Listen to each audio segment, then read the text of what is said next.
They say the universe has a way of humbling the arrogant. The ZH-Car Dominion was about to learn this lesson the hard way. For 3,000 years, they had conquered, subjugated, and crushed every species they encountered. And now, their fleets hung in orbit above Earth, waiting to add one more insignificant world to their endless collection of trophies. Admiral Crelvaros stood on the bridge of his flagship, the Eternal Reckoning, gazing down at the blue marble below with the same disinterest a collector might show toward a common stone. His four arms crossed behind his back, his scaled hide reflecting the cold light of distant stars. Behind him, his officers moved with practiced efficiency, their confidence absolute. Why wouldn't it be? The Dominion had never lost a war, not one, not in 3 millennia. The transmission from Earth crackled through the bridge speakers. A human voice, elderly and weathered, speaking in what they called English. The translation matrix made quick work of it. This is Secretary General Martinez of the United Earth Government. We received your ultimatum. We ask that you reconsider your demand for unconditional surrender. We wish for peace, but we cannot simply hand over our world without discussion. We have families. We have children. Surely you can understand that. Crelvaros allowed himself the barest hint of amusement. His translator officer looked to him expectantly. "Send the standard response," the admiral said, his voice carrying the weight of countless victories. "They have 12 of their hours to evacuate their military installations and prepare for occupation. After that, we will consider all resistance as hostile action and respond accordingly." The communication officer nodded and began transmitting. Crelvaros turned back to the viewport, dismissing the humans from his thoughts as easily as one might dismiss an insect. What the Admiral didn't know, what none of the ZH-Car knew, was that humanity had been preparing for this moment since the first time they looked up at the stars and wondered what else might be out there. They had hoped for friends. They had planned for enemies. Down on Earth, in a bunker 3 miles beneath the mountains of Colorado, General Sarah Chen sat in a command center that hummed with quiet activity. Screens lined every wall, showing troop movements, fleet positions, civilian evacuation routes. She was 73 years old, with silver hair pulled back in a tight bun and eyes that had seen 3 conventional wars before the aliens arrived. Her hands were steady as she lifted a cup of coffee to her lips. "Ma'am," her aide approached, a young captain named Rodriguez who looked like he should still be in college. "The ZH-Car have responded, 12 hours. Chen nodded slowly.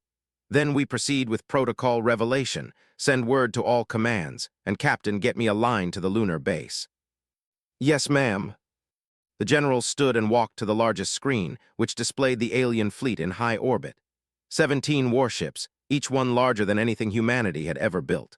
Their hulls were dark metal, absorbing light rather than reflecting it, covered in weapons arrays that could glass a continent. Intelligence suggested each ship carried enough firepower to destroy a planet's ecosystem. The ZH-Car didn't just conquer worlds. They broke them first, made examples of them, so that other species would surrender without a fight. But humanity had something the ZH-Car didn't account for. Humanity had been the underdog before. Humanity knew how to fight when the odds were impossible. And humanity, despite all its flaws and conflicts, had learned one crucial lesson from its own bloody history. When an existential threat appears, old enemies become allies, and the impossible becomes merely difficult. Chen's communicator chimed. The face of Commander James Park appeared, broadcasting from the moon's far side where the aliens couldn't detect him. Behind him, she could see the crew of Lunar Operations Center moving with purpose. "General," Park said, his Asian features calm despite the gravity of the moment. "All assets are in position. The ZH-Car maintain their formation. They're confident, arrogant even." "Good," Chen replied. "Arrogance is a weakness we can exploit. Are the volunteers ready?" Park's expression tightened for just a moment. "They are. Every single person aboard the Stuart knows what they're signing up for. Captain Williams sends her regards and says, quote, 'Give them hell from me,' end quote." Chen felt the weight of those words settle on her shoulders. The Stuart was a medical research vessel, unarmed, carrying a crew of 43 volunteers who had all said goodbye to their families 6 hours ago. What they were about to do would either save humanity or damn it. There was no middle ground. "Tell Captain Williams," Chen said quietly, "that her sacrifice will not be forgotten. Tell her crew the same, and tell them thank you." Park nodded, his eyes bright with emotion he refused to let fall. "They already know, ma'am. Stuart is launching in 5 minutes." The line went dark. Chen returned to her seat and pulled up a different screen, this one showing news feeds from around the world. In New York, people were flooding into the subway systems, heading for the deep shelters that had been built in secret over the past decade. In Tokyo, orderly lines moved into underground facilities with the practiced efficiency Japan had perfected over centuries of disaster preparation. In Mumbai, in Cairo, in Sao Paulo, in every city on Earth, humanity was taking shelter. But some people refused to leave. Some people stood on rooftops and in fields, staring up at the sky, watching the stars for any sign of what was to come. Chen understood them.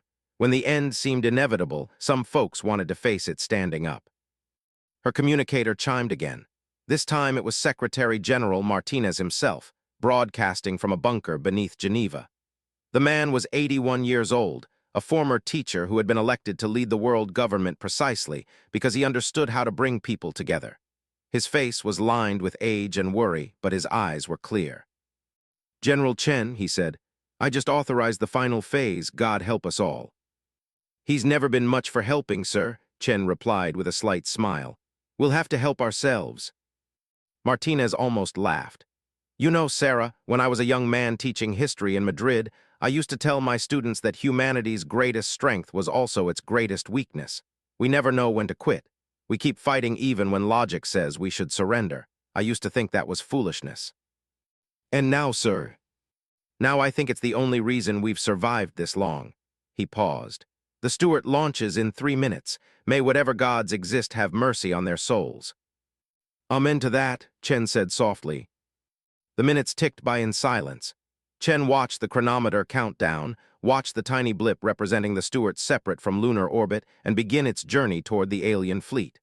On the surface, it would look like a desperate act of defiance, one unarmed ship charging at 17 warships. The ZH car would see it as confirmation of humanity's foolishness. They wouldn't see it for what it really was until it was too late. Aboard the Eternal Reckoning, Krelveros was alerted to the approaching vessel by his tactical officer. "Admiral, we have a single human ship breaking from their moon's orbit. Medical configuration, no weapons. It's broadcasting on all frequencies." "What is it saying?" The translator worked for a moment. "It appears to be music, sir, and a message. The message reads, 'This is Captain Maria Williams of the Earth vessel Stuart. We come in peace. We ask that you spare our world. Please, we have children.'" Krelveros felt a stirring of contempt. This was how the humans chose to resist, with music and begging. Pathetic. He had seen this before on other worlds. A last, desperate gesture meant to appeal to mercy that did not exist. "Ignore it," he commanded. "If it approaches within weapons range, destroy it." But his tactical officer was frowning at his displays. "Sir, the vessel is accelerating. Current trajectory will bring it to the fleet in 14 minutes. "Let it come," Krelveros said dismissively. "If the humans wish to throw away lives on empty gestures, who are we to stop them?" What the Admiral didn't see, what his sensors couldn't detect, was the true nature of the Stuart's cargo. The medical vessel carried no weapons, that much was true. But it carried something far more dangerous, a payload of compressed antimatter held in magnetic suspension, enough to create a blast that would make a supernova look like a candle. Humanity had learned to create antimatter 20 years ago. The technology was supposed to be for deep space propulsion, for journeys to distant stars. Instead, they had weaponized it, created bombs that could crack planets. They had never tested one, had never even told most of their own people such weapons existed. The moral implications were too terrible to contemplate. But now, with extinction staring them in the face, morality took a back seat to survival. Captain Maria Williams sat in the Stuart's command chair, watching the alien fleet grow larger on her view screen. Her crew was behind her, strapped into their stations, each one wearing the calm expression of people who had made peace with their fate. The ship's doctor, Thomas Chen, was humming along to the music they were broadcasting, an old song called "What a Wonderful World." It seemed appropriate somehow. 2 minutes to weapons range," reported the navigator, a young woman named Sarah Park whose hands were absolutely steady on her controls. Williams keyed her communicator one last time. "This is Stuart to Earth Command. We see the target. We are committed. Tell our families we love them. Tell them we did this gladly. Stuart out." She cut the transmission before anyone could respond. There was nothing left to say. She looked around at her crew, meeting each person's eyes in turn. "It has been the greatest honor of my life to serve with you," she said quietly. "See you on the other side." "See you there, Captain," they replied in unison. The ZH-car warships loomed ahead, dark and terrible and utterly confident in their superiority. The Stuart was a gnat approaching a pack of wolves. The aliens didn't even bother to target it yet, so far beneath their notice that it barely registered as a threat. That was their mistake. Williams watched the countdown on her screen. 30 seconds, 20, 10. The magnetic containment system began its carefully programmed failure sequence. The antimatter started to destabilize, reality itself beginning to scream in protest at what was about to happen. 5 seconds. Williams closed her eyes and thought of her daughter's laugh, her husband's smile, the little house in Oregon where she had planned to retire. She thought of Earth, blue and beautiful and fragile, and knew that what she was doing would give it a chance. 0. The Stuart exploded in a flash of light so bright it could be seen from Earth's surface. For a fraction of a second, a new star was born in Earth's orbit, a sphere of pure destruction that expanded at relativistic speeds. The nearest ZH-car warships simply ceased to exist, vaporized before their shields could even activate. The next ring of ships fared only slightly better, their hulls buckling and tearing like paper in a hurricane. The Eternal Reckoning, positioned at the fleet center, was thrown backwards by the shockwave, its shields flaring and failing, systems exploding across its length. Admiral Crelvaros found himself on the floor of his bridge, blood leaking from his ears, alarms shrieking in the smoke-filled air. His tactical displays were chaos, showing ships damaged or destroyed, formations scattered, the entire fleet in disarray. "Report," he roared, climbing back to his feet. His officers scrambled to respond, but the damage reports were catastrophic. 4 ships completely destroyed, 7 more heavily damaged, including his flagship. 6 ships still combat-capable, but their confidence shattered along with their vessels. "What was that?" Crelvaros demanded. "What weapon did they use?" His science officer, bleeding from a gash on his scaled forehead, looked up with something close to fear in his eyes. "Sir, preliminary analysis suggests antimatter detonation. Magnitude beyond anything in our databases. That single ship carried enough destructive power to destroy a small moon." Crelvaros felt something he had not experienced in his long military career: doubt. He stared at the tactical display, at the empty spaces where his ships had been moments before. The humans had done this with a medical vessel, an unarmed ship crewed by volunteers who flew directly into his fleet knowing they would die. What kind of species did that? What kind of species built doomsday weapons and hid them in medical ships? What kind of species would they be if they were actually fighting for real? On Earth, in the bunker beneath Colorado, General Chen watched the blast fade on her screens. Around her, the command center had gone silent. They had known what would happen, had planned for it, but seeing it was different. 43 volunteers, 43 souls, gone in an instant to buy humanity time. Captain Rodriguez approached slowly. "Ma'am, lunar base reports successful detonation. Enemy fleet is scattered. 4 ships confirmed destroyed, 7 damaged. The aliens are in chaos." Chen nodded, her expression unreadable. "Then we proceed to Phase 2, launch the drones, all of them, and activate the orbital platforms." "Yes, ma'am." Rodriguez hurried away, relaying orders.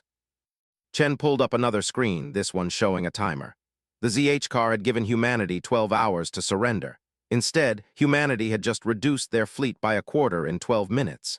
Now came the question, would the aliens retreat or would they escalate? She suspected she already knew the answer. The Dominion had never lost a war. They wouldn't start now, not to a species they considered primitive. Pride would demand they crush humanity utterly, make an example that would echo across the galaxy. But pride, as the old saying went, came before the fall. And humanity was about to teach the ZH car what happens when you underestimate a species that had clawed its way to the top of its own world's food chain through sheer stubborn refusal to die quietly. The debris from the Stuart still glowed in orbit, a cloud of expanding plasma that Earth's telescopes tracked with mechanical precision. Admiral Crelvaros stood on the ruins of his bridge, watching repair crews scramble to restore critical systems. The Eternal Reckoning shuddered around him, wounded but not broken, much like his pride. Admiral, his second-in-command, Sub-Admiral Thelvek, approached carefully. The younger officer's scales were pale with shock. "The High Command is demanding an immediate report. They are..." displeased. Displeased, what a gentle word for the fury that must be erupting across the Dominion's inner worlds. They had sent 17 warships to conquer a primitive species that had barely achieved faster-than-light travel. They expected a simple subjugation, a quick victory to parade before the other client races. Instead, they had lost 4 ships to a single vessel crewed by what the humans called volunteers. Krelvaros turned to face his subordinate. "Tell High Command that we are regrouping. Tell them the humans possess weapons technology we had not anticipated. Tell them," he paused, choosing his words carefully. "Tell them we will have their surrender within 2 of their days, and that this world will serve as an example to any species that dares resist the Dominion." Thelvek bowed and retreated. Krelvaros looked back at the planet below, at the swirling clouds and vast oceans, and felt something cold settle in his chest. Not fear, never fear, but something close to it. Respect, perhaps, though he would never voice such a thing. These humans had done what no species had managed in 3,000 years. They had bloodied the Dominion's nose. They would pay dearly for that insult. "Tactical," he called out. "What is the status of the remaining ships?" His tactical officer, working from a backup console, responded promptly. "6 ships at full combat capability, Admiral. 7 ships with varying degrees of damage, but all functional. We estimate 4 of the damaged vessels can return to full operational status within 12 hours. The other 3 will require extensive repairs." "And the humans, what are they doing?" "Monitoring now, sir. Scanning shows by the void." Krelvaros felt his spine stiffen. "Report." "Sir, they're launching everything. Thousands of small craft from their surface. Hundreds more separating from orbital positions we didn't even know they had occupied. And Admiral," the tactical officer's voice wavered, "they're activating weapons platforms in high orbit, multiple locations. How did we miss them?" "Because we didn't look," Krelvaros thought bitterly. "Because we assumed these primitives would roll over at the first show of force. Because we're fools." "How many platforms?" he demanded. "Counting now, sir. At least 40 confirmed, possibly more hidden among orbital debris. They're everywhere. They must have been placing them for years, disguising them as satellites and space junk." Krelvaros watched his tactical display update, watched the space around Earth light up with threat indicators. The humans had been planning for this, preparing while the Dominion conducted its census of their world, while his ships had been analyzing their capabilities. Humanity had been smiling and welcoming alien observers while hiding weapons in orbit. They had been afraid, and fear made them clever. "All ships," Krelvaros commanded, his voice carrying absolute authority despite the chaos around him. "Combat formation Delta. Shields to maximum. Target the orbital platforms first, then the approaching vessels. Show these humans what it means to challenge the Dominion." Down on Earth, General Chen watched the alien fleet reform with the precision of a predator recovering from a stumble. The ZH car were professional soldiers, she would give them that. They had been hurt, but they weren't breaking. Good, this would be a real fight then. "Drone swarms are approaching weapons range," Captain Rodriguez reported. "Orbital platforms are charging. We're receiving telemetry from all units. Everyone's in position." "Then let's give them a show they'll never forget," Chen said. "All units weapons free, hit them with everything." The drones came first, thousands of them, each one no larger than a car but packed with explosives and basic AI guidance systems. Humanity had learned from its own history of warfare that sometimes quantity had a quality all its own. The ZH car point defense systems opened up, filling space with energy beams and kinetic projectiles. Drones exploded by the hundreds, fireballs blossoming in the void. But hundreds more got through. They swarmed the damaged ZH car vessels like angry wasps, targeting wounded sections, seeking gaps in shields and armor. Explosions rippled across alien hulls. One of the damaged cruisers lost containment on its main reactor, the ship folding in on itself before detonating in a flash that briefly rivaled the Stewart's sacrifice. The orbital platforms fired next, massive railguns that humanity had built in secret over a decade. Each platform held a single projectile, a rod of depleted uranium 20 feet long and moving at a significant fraction of light speed. The kinetic energy was devastating. 3 rods struck the eternal reckoning, punching through weakened shields and tearing into the hull like paper. Another rod obliterated a destroyer that couldn't maneuver in time. Krelvaros felt his ship shudder with each impact, felt the deck heave beneath his feet. Damage reports flooded in faster than his crew could process them. 2 more ships gone, another 4 taking heavy damage. The humans were fighting like cornered predators, and they were making every shot count. "Return fire," he roared. "Destroy those platforms, kill those drones." The ZH car fleet responded with the fury of wounded giants. Energy beams lanced out, vaporizing orbital platforms. Missiles streaked through space, hunting drone swarms. The battle became a dance of light and death, human ingenuity versus alien firepower, determination versus technology.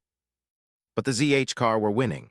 Despite their losses, despite the humans' clever tactics, the aliens had better ships, better weapons, better shields. One by one, the orbital platforms died. The drone swarms thinned and scattered. Within 20 minutes, the immediate human offensive had been blunted. Krelvaros allowed himself a moment of satisfaction as the tactical display cleared. 7 ships remaining, 3 of them damaged but functional. Not the easy victory he had expected, but a victory nonetheless. The humans had fought well, he admitted privately, but they were spent. Their clever tricks exhausted. Now came the reckoning. "Prepare to bombard the surface," he commanded. "Target their military installations first, then their industrial centers. We will break their capacity to resist." But before the order could be executed, his science officer looked up with confusion on his scaled features. "Admiral, we're detecting massive energy readings from the planet's surface. Multiple locations. Focusing now?" "Sir, they're launching something. Large vessels, at least 20 of them, possibly more." Krelvaros felt a chill run down his spine. "What kind of vessels?" "Unknown configuration.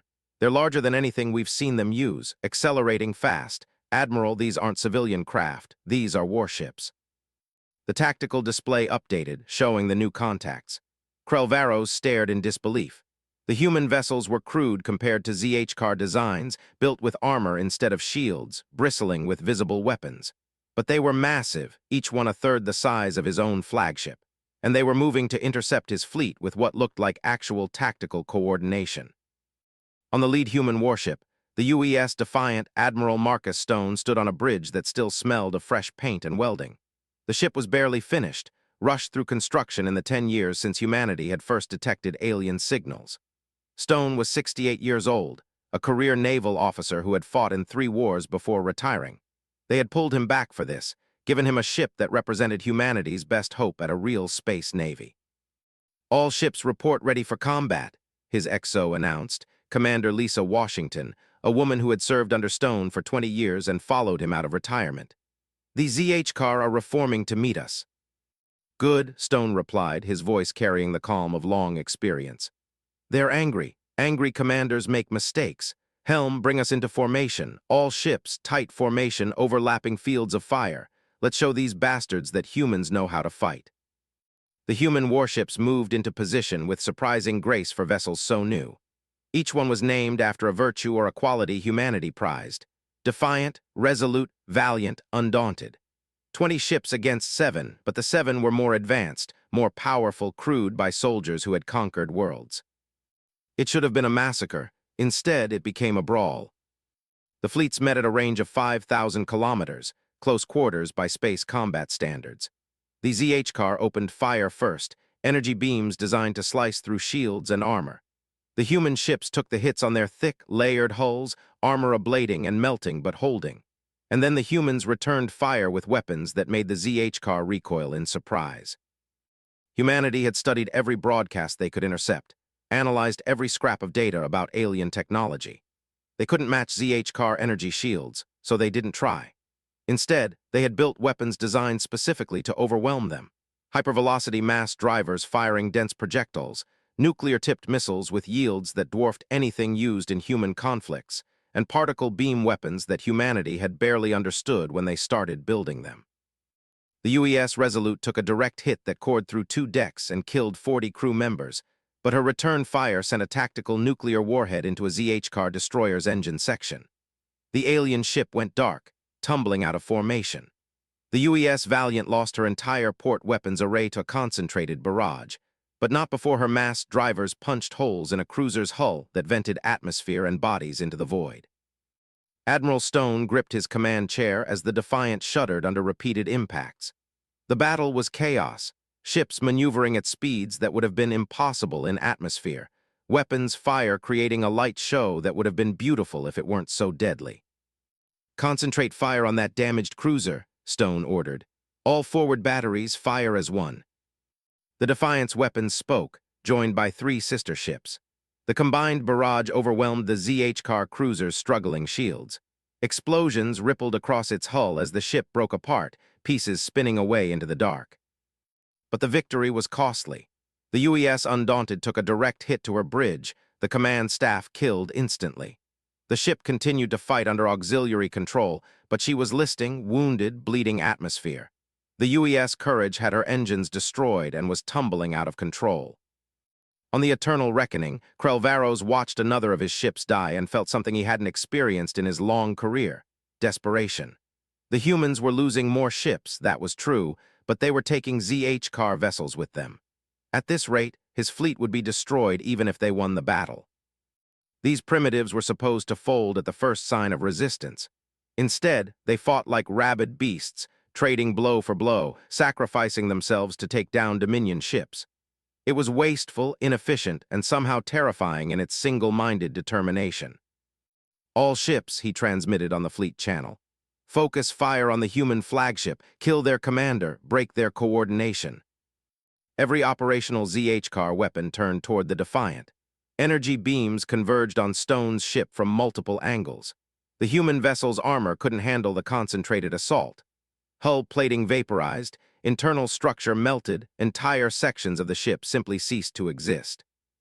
On the bridge, alarms screamed as systems failed. "Hull breach on decks 3 through 7, someone shouted. "Engineering is gone, we've lost main power." Admiral Stone felt the ship dying around him.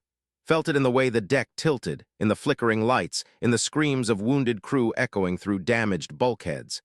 He looked at Commander Washington, saw the same understanding in her eyes. "Abandon ship," he said quietly. "All hands abandon ship, get to the pods." "Sir, you need to," Washington started. "I'm staying," Stone cut her off. "I'm the captain, I go down with my ship, that's tradition. Now get these people out of here, that's an order, Commander." Washington's face twisted with emotion, but she saluted sharply. "Aye, sir, it's been an honor." "The honor was mine," Stone replied. The bridge crew evacuated, running for escape pods while the ship continued to shake itself apart. Stone sat in his command chair and watched the tactical display through the smoke and sparks. 14 human ships left, all of them damaged. 4 ZH-car ships still fighting, 2 of them heavily wounded. "Close, so close." Stone pulled up the ship's final option, the one they had installed but never told anyone about. Every ship in the fleet had it, a last resort for when all else failed. He keyed in his authorization codes with steady hands. "Computer," he said calmly, "activate Protocol Samson." The computer's voice was artificial but somehow gentle. "Protocol Samson confirmed.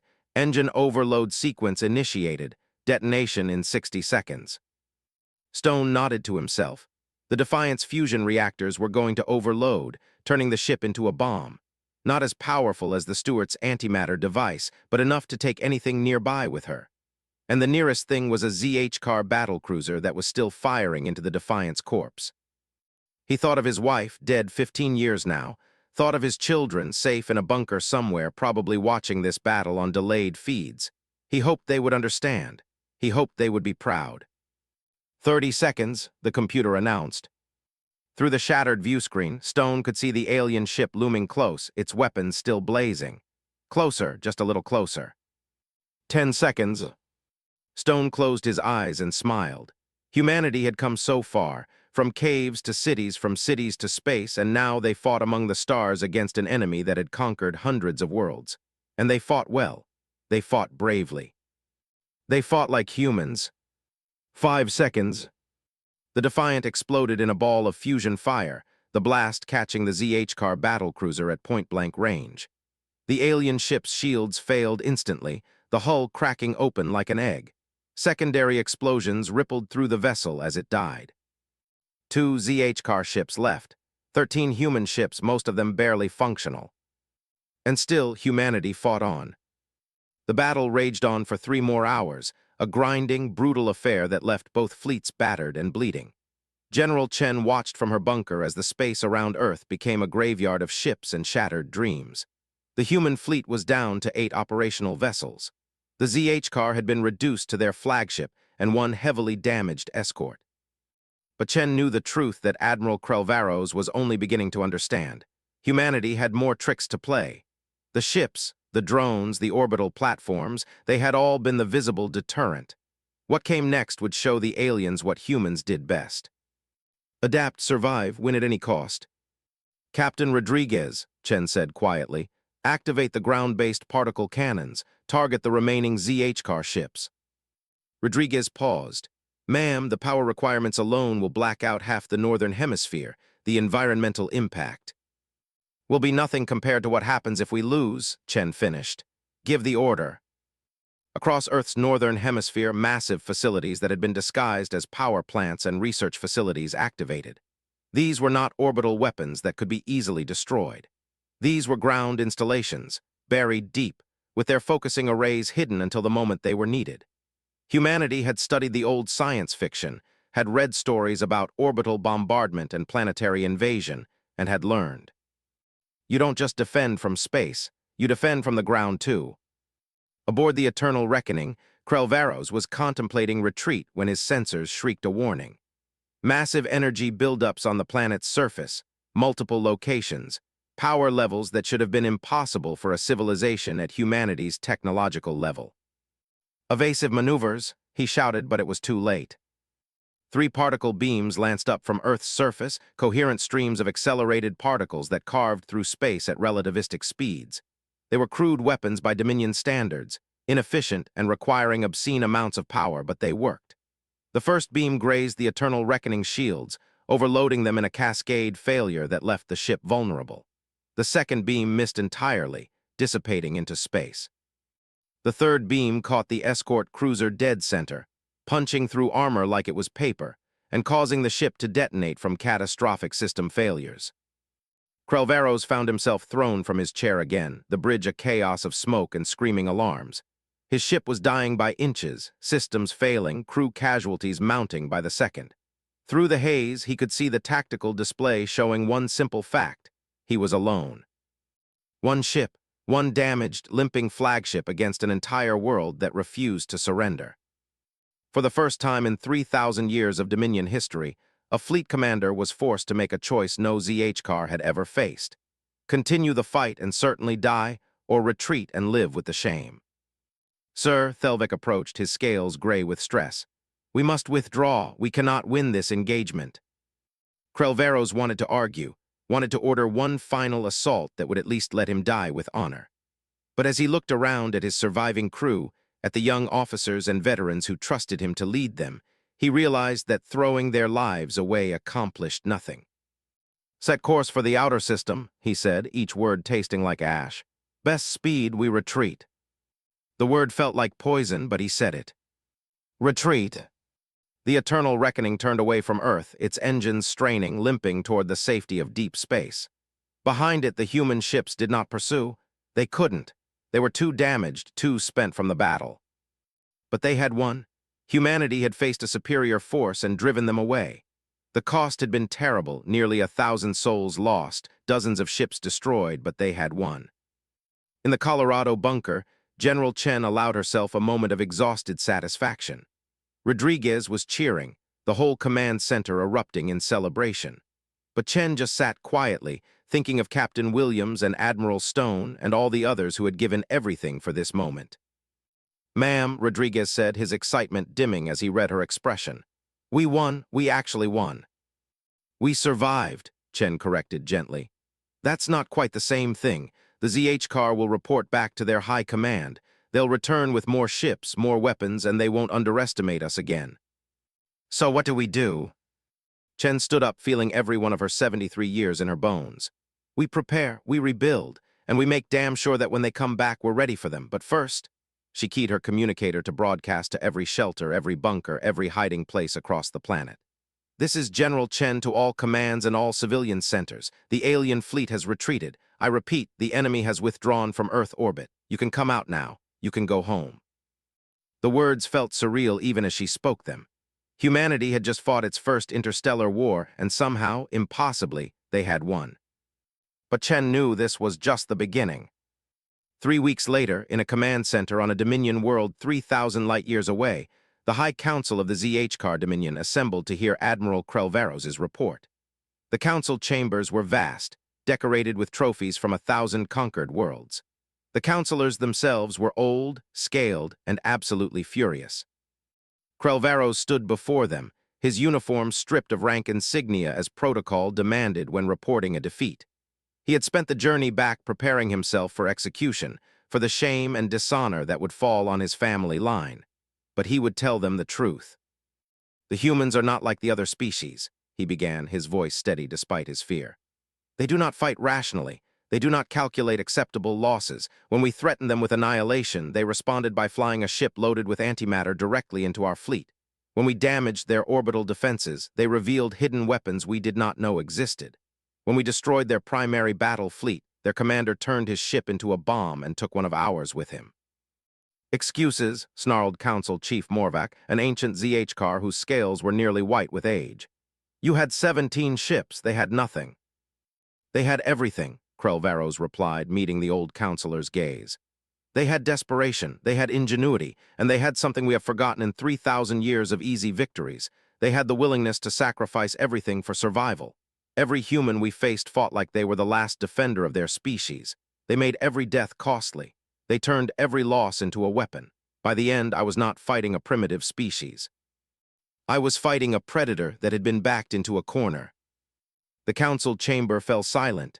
The councilors looked at each other, uncertainty flickering in their eyes. "What do you recommend?" Morvac asked finally. Krelvaros took a breath. This was where he would either be executed or listened to. "I recommend we do not return to Earth. I recommend we classify their system as prohibited space. And I recommend we spread word through the subject races that humanity is not to be provoked." "You suggest we show fear?" another councilor hissed. "The Dominion does not fear anyone." "Then the Dominion will learn fear by facing them again," Krelvaros said flatly. "I tell you now, if we send another fleet, humanity will be ready. They will have improved their weapons. They will have built more ships. And they will fight with the same desperate fury they showed us. The question the Council must answer is this: how many ships are you willing to lose? How many soldiers are you willing to sacrifice? Because humanity will make you pay for every meter of ground, every mile of space. They will bleed you until you give up or until they are extinct." He paused, then added quietly, "And I do not think they can be made extinct. I think they will survive anything we throw at them and come back stronger." The Council deliberated for hours. In the end, they chose pragmatism over pride. Earth was classified as a quarantine zone, off-limits to all Dominion ships. Word spread through the client races, carried by traders and diplomats and refugees. There is a world called Earth, inhabited by a species called humans, and they are not to be challenged. Not because they were the strongest, not because they had the best technology, but because they simply would not stop fighting, no matter the odds, no matter the cost. They were survivors, and survivors were dangerous. 2 years after the battle that humanity would call Liberation Day, Earth was a changed world. The scars remained, memorials built where orbital debris had fallen, hospitals still caring for the wounded, families still mourning the dead. But humanity had learned the greatest lesson of their existence. They were not alone in the universe, and the universe was not friendly. General Chen, now retired but serving as an advisor to the military high command, stood in the newly constructed orbital defense station Armstrong, watching construction crews assemble what would become humanity's first true war fleet. 50 vessels in various stages of completion, each one incorporating lessons learned from the battle. Beside her stood Commander James Park, promoted to admiral and given command of the new fleet. He was older now, grayer, but his eyes held the same sharp intelligence. "We're getting reports from our scout ships," Park said, pulling up a holographic display. "The ZH-car have kept their distance, but they're not the only ones out there. We've made contact with 3 other species in the past year. 2 of them want to trade. The third—" He paused. "The third wanted to conquer us until they heard about what happened to the Dominion fleet." Chen smiled slightly. "Reputation can be a weapon all its own." "That it can," Park agreed. "But we can't rely on reputation forever. We need allies, real ones." As if summoned by his words, the station's communication system chimed. The face that appeared on the screen was not human. It was vaguely insectoid, with compound eyes and mandibles, but the translation matrix made its words clear. "This is Ambassador clicks 3 times of the Verandi Commonwealth," the alien said, using the nickname humans had given it. "We have been authorized by our government to propose a formal alliance with humanity. We have been impressed by your resistance to the ZH car.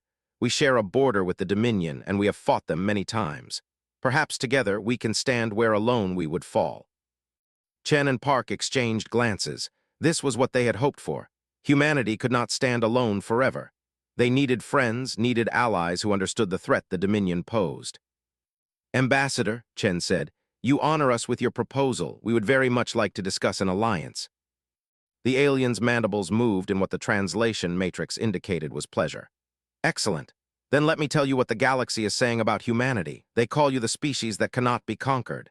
They say you are warriors born, that you would rather die than submit. Some fear you, some respect you, but all of them know your name now: Earth, humanity, the species that made the ZH car retreat."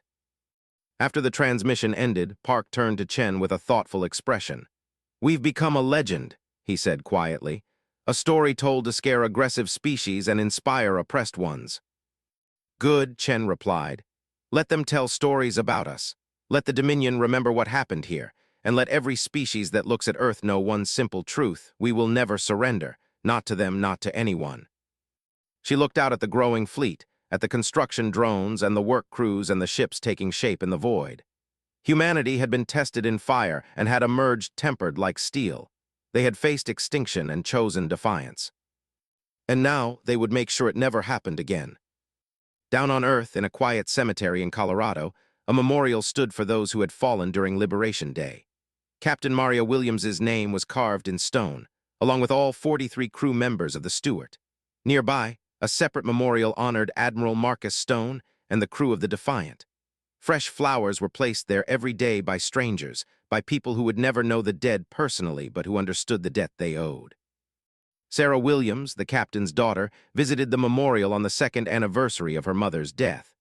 She was 25 now, wearing the uniform of the Earth Space Force, having followed in her mother's footsteps despite her father's protests. She stood before the stone, reading her mother's name, and thought about sacrifice, thought about duty, thought about the choice her mother had made to fly into the alien fleet knowing she would never come home. "I understand now, Mom," Sarah whispered. "I didn't before. I was angry at you for leaving, but now I understand. You did what you had to do, what any of us would have done. You saved us all." A hand touched her shoulder. Sarah turned to find an older woman standing there, someone she didn't recognize. The woman was perhaps 70, with kind eyes and a slight smile. "Your mother was my friend," the woman said gently. "We served together before she took command of the Stuart. She talked about you all the time. She was so proud of you." Sarah felt tears threatening. "She never said that." "She didn't want you to follow her into danger," the woman replied. "She wanted you safe, but she would be proud seeing you in that uniform now. We all are." They stood together in silence for a moment, two strangers connected by memory and loss. "Do you think it will happen again?" Sarah asked. "Will the aliens come back?" The older woman considered the question. "Maybe, probably, but if they do, we'll be ready. Your mother and all the others taught us that. They showed us we can face anything if we're willing to pay the price. And humanity has never been afraid of paying the price for freedom." Sarah nodded slowly. She looked up at the sky, at the stars beginning to emerge in the twilight, and felt something settle in her heart. Purpose. Resolution. Her mother had given everything to protect Earth. Now it was Sarah's generation's turn to carry that torch forward. In orbit, the warships continued to take shape, humanity's defiance made manifest in steel and weapons. On the ground, scientists worked on new technologies, better shields, faster engines, more efficient weapons. In schools, children learned not just Earth history but galactic history, studied alien languages and cultures, prepared for a future among the stars. Humanity had been bloodied but not broken. They had been tested and had passed. And now they stood at a crossroads deciding what kind of species they would become. Would they be conquerors like the ZH car? Would they seek peace and trade? Would they be defenders or aggressors? The answer, as it turned out, was something the galaxy had never seen before. Humanity would be all of those things and none of them. They would trade with those who offered friendship, defend those who needed protection, and show no mercy to those who threatened innocence. They would be complex and contradictory, emotional and logical, peaceful and fierce all at once. They would be, in short, human. Part 5. 5 years after Liberation Day, Ambassador Clicks 3 times of the Verandai Commonwealth stood in the General Assembly of Free Species, a newly formed alliance of races who had united against Dominion aggression. The chamber was filled with representatives from dozens of worlds, including humanity's own ambassador, a former diplomat named James Rodriguez, son of the captain who had served under General Chen.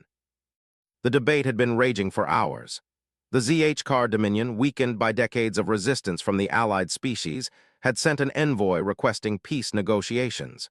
Some species wanted to continue the fight, to press the advantage. Others argued for mercy, for a chance to end the bloodshed. Ambassador Rodriguez stood to speak, and the chamber fell quiet. Humanity's voice carried weight now, earned through 5 years of standing beside their allies, fighting when necessary and showing restraint when possible. 5 years ago, Rodriguez began, his voice carrying clearly, the ZH-Car came to Earth expecting an easy victory. They came with 17 warships to conquer a species they considered primitive and weak. They learned differently. They learned that humanity values freedom above all else, that we will sacrifice everything to protect our home and our right to determine our own destiny. He paused, looking around at the assembled aliens. But in the years since, we have also learned something. We learned that the ZH-Car are not monsters. They are people like us, shaped by their culture and their history. They have families. They have hopes and fears. They were taught that might makes right, that the strong dominate the weak, and they believed it because that's all they ever knew. Clicks 3 times' antennae twitched with curiosity. The human's words were not what anyone expected. We could destroy the Dominion, Rodriguez continued. Our combined fleets are strong enough now. We could crush them, make them pay for every world they conquered, every species they subjugated. We could become what they were, conquerors justified by vengeance. He shook his head slowly. But that's not who we are. That's not who any of us should be. Yes, we must be strong. Yes, we must defend ourselves, but strength without mercy is just cruelty. My mother fought in the Liberation Day battle. She served under General Chen, and the general taught her something that I think applies here. She said that the goal of war should never be victory for its own sake. The goal should be a lasting peace. Rodriguez pulled up a holographic display showing Earth, rebuilt and thriving. Look at my world. 5 years ago, we were hours from extinction. Now we stand among the stars as equals. We did that not by conquering others, but by defending ourselves and then extending our hand in friendship to those who would take it. The ZH-Car came to us seeking domination. We showed them that domination is impossible when the dominated refuse to yield. But now they come seeking peace. I say we show them that peace is possible when all parties choose it freely. The chamber erupted in discussion.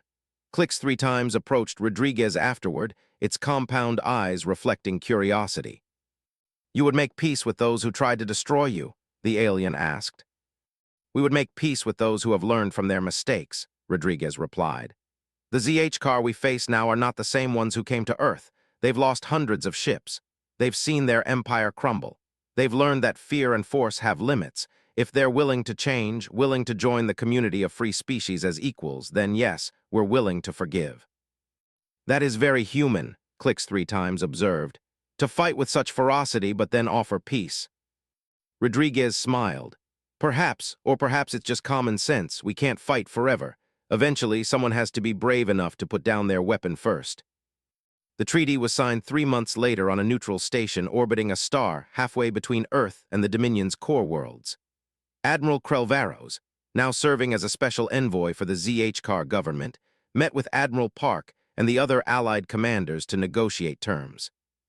It was a strange meeting, former enemies sitting across a table from each other, discussing borders and trade and mutual defense. Krelvaros looked older, his scales duller, but his eyes held a new light, humility.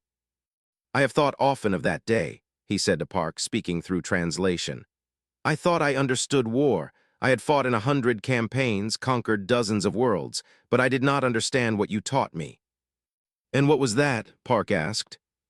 That true strength is not in weapons or ships or even numbers, Krelvaros replied. True strength is in the willingness to sacrifice for something greater than yourself. Every human I faced that day was willing to die to protect their world. Not because they were forced to, not because they had no choice, but because they believed Earth was worth dying for. That belief made you stronger than any weapon we possessed.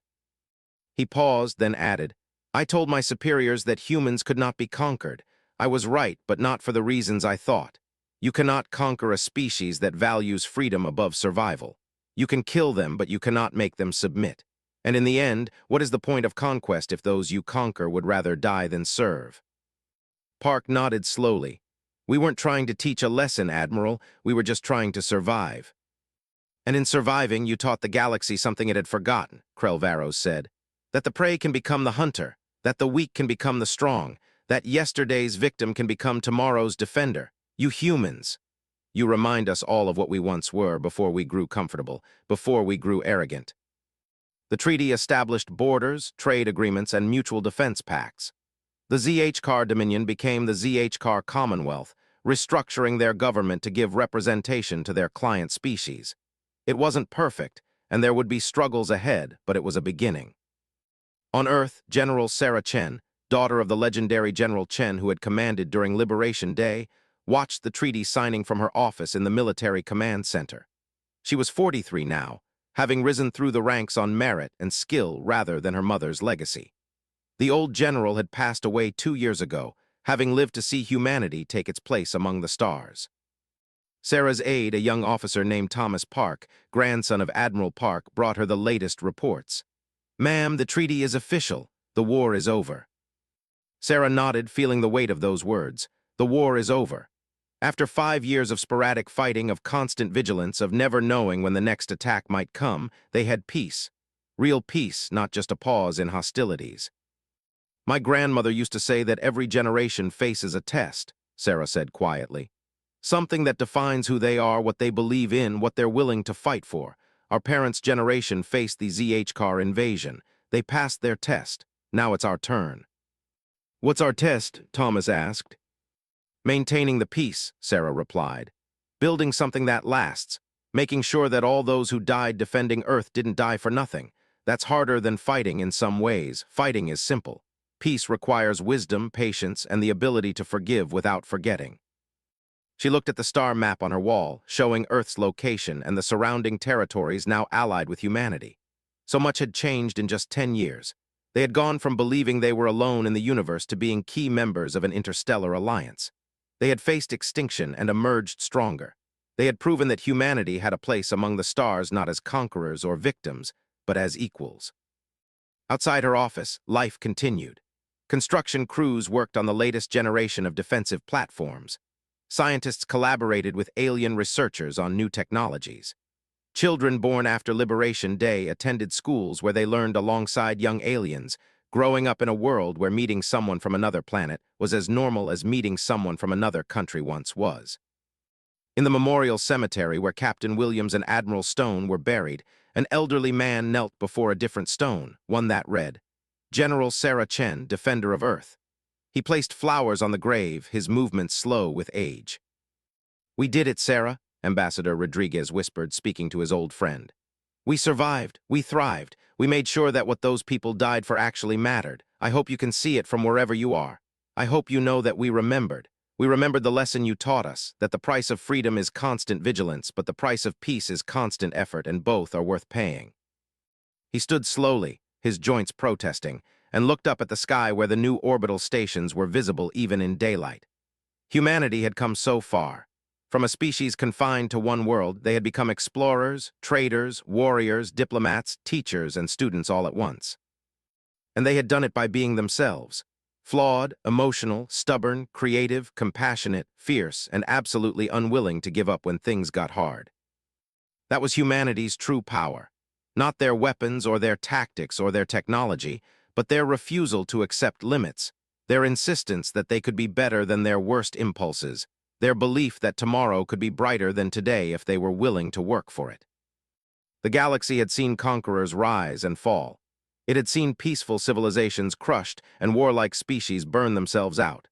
But it had never seen anything quite like humanity, a species that could be both the fiercest defenders and the most passionate peacemakers, depending on what the moment required. As Rodriguez walked away from the cemetery, he passed a group of children playing. a mix of human and alien kids chasing each other in a game that transcended language and species. They laughed together, fell down together, helped each other up together, completely unaware of the wars and sacrifices that had made this moment possible. And that, Rodriguez thought, was exactly as it should be. The older generation had fought so that the younger generation wouldn't have to. They had bled so that their children could play. They had faced the darkness so that their descendants could walk in the light. That was the final lesson of Liberation Day, the one that took years to truly understand. Survival wasn't the victory. Survival was just the beginning. The real victory was what you built after you survived, the world you created for those who came after. Humanity had survived the ZH car. Now they were building something better, a future where species from across the galaxy could meet as friends instead of enemies, could share knowledge instead of weapons, could look at the stars and see possibilities instead of threats. It wouldn't be perfect. There would be conflicts, misunderstandings, struggles, but there would also be cooperation, friendship, and hope. And hope, in the end, was humanity's greatest weapon of all. The galaxy had learned to respect humanity's warships and tactical brilliance. Now it was learning something even more important, to respect humanity's vision of what the universe could be. And that vision, born from the fires of near extinction and tempered by the willingness to forgive former enemies, was spreading. Other species looked at what humanity had built and wondered if they too could change, could grow, could become something better than what they were. The ZH car Dominion had come to Earth expecting to add another conquered world to their collection. Instead, they had sparked a transformation that changed the entire galaxy. They had pushed humanity to the brink, and humanity had not only survived, but had shown everyone watching that a different path was possible. That was the moment when the galaxy stood still and then trembled, not from fear of humanity's weapons, but from recognition of their potential, not from the power to destroy, but from the power to inspire. And in the end, inspiration was the most powerful force in the universe. It couldn't be bombed, couldn't be conquered, couldn't be suppressed. It spread from world to world, from species to species, a quiet revolution that said, we can be better. We can do better.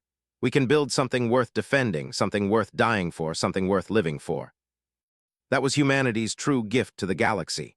Not their stubbornness or their tactics or their technology, but their unshakable belief that tomorrow could be better than today, and their willingness to work, to fight, to sacrifice to make it so.